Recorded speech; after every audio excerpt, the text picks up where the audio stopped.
ఇచ్చేవారా? అంటే ప్రతి ఒక్కరికి జాబ్స్ వచ్చాయని ఎవరైనా అనుకున్నారా? ఎవరైనా అంటే ఏ ప్రతి సీఎం ఒక్కరికి కాదు, అసలు జాబ్ మేళానే జరగలేదు కదా.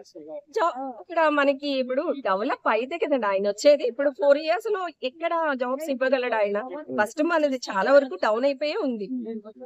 డౌన్ అయిపోయినప్పుడు ఒక్కసారి మనకి జాబ్స్ వచ్చేయాలి, మన పిల్లలు డిగ్రీస్ అయిపోవాలి. ఇప్పుడు చిన్న పిల్లడు ఉంటాడు, వాడికి డిగ్రీ అయిపోవాలంటే ఎట్లా అయిపోతుంది? అవ్వదు కదా. ఈయన అట్లనే నెమ్మదిగా డెవలప్ చేస్తున్నారు కదా. ఏ పథకాలు బాగా నచ్చినాయండి మీకు జగన్ గారి ప్రభుత్వం?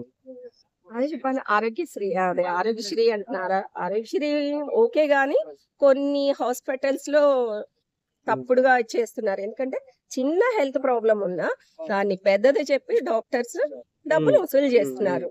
వసూలు చేసినప్పుడు అంటే వాళ్ళకి ఆపరేషన్ పడదు కానీ ఆపరేషన్ అని చెప్తాడు.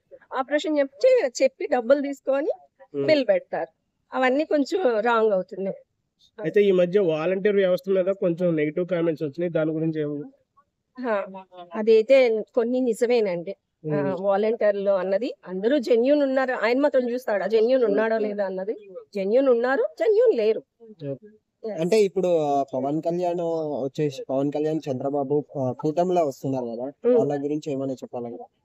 వాళ్ళ కోసం నాకైతే వీళ్ళ కోసం నాకు అంతగా నాలెడ్జ్ లేదు, తెలియదు. ఓకే, ఈయన ఒక హీరోగా అయితే నేను ఒక అభిమానిని. అంతవరకు నాకు ఇష్టం పవన్ కళ్యాణ్ గారు, అంతవరకు. వైసీపీకి ఎన్ని సీట్లు వచ్చే ఛాన్స్ ఉన్నది? 175 సీట్స్ ఉన్నాయి, అందులో ఎన్ని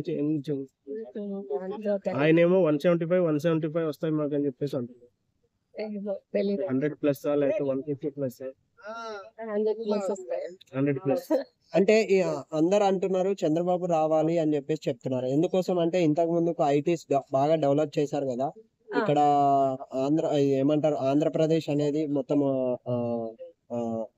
ఏమంటారు కలిసి ఉన్నప్పుడు అందరికి జాబ్స్ అనేది ఇచ్చారు. తర్వాత ఐటీ అనేది డెవలప్ చేశారు. ఇప్పుడు కూడా వాళ్ళే తను వస్తే డెవలప్ చేస్తారు అని చెప్పేసి చెప్తున్నారు.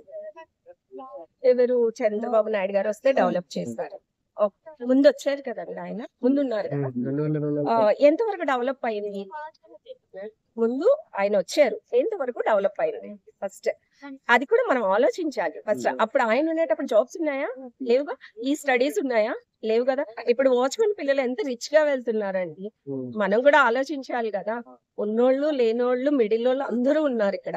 మనం ఒక్కరి వైపు ఆలోచించకుండా అందరి వైపు ఆలోచిస్తే మనకి ఏంటన్నది అర్థమవుతుంది. కొంచెం మందికి తెలుస్తుంది, కొంచెం మందికి తెలియదు, కొంచెం మందికి తెలిసి తెలియని వాళ్ళు ఉంటారు. ఇలా 3 రకాలు ఉంటాయి ప్రతి దాంట్లో. అట్లనే తెలియని వాళ్ళు ఒక మాట ఆడతారు, తెలిసిన వాళ్ళు ఇంకో మాట ఆడతారు. చంద్రబాబు నాయుడు గారు పవన్ కళ్యాణ్ సాయం అడిగారు కదా, అసలు ఆయన గురించి అంటే ఆయన డౌన్ అయ్యారంటారా? లేకపోతే ఎవరు? చంద్రబాబు నాయుడు గారు పవన్ కళ్యాణ్ గారు హెల్ప్ తీసుకుంటున్నారు కదా ఇప్పుడు జగన్ హెల్ప్ తీసుకుంటున్నారు అంటే అంటే అది ఎట్లా చెప్పాలో నాకు తెలియదు. హెల్ప్ అనుకోవడం ఎందుకు, అలా అనుకోవడం ఎందుకు? కలిసిపోయారు అనుకుంటే అయిపోతుంది. హెల్ప్ అనేసి అనుకోవడం తప్పు. అయితే ఇప్పుడు వైఎస్ షర్మిల గారు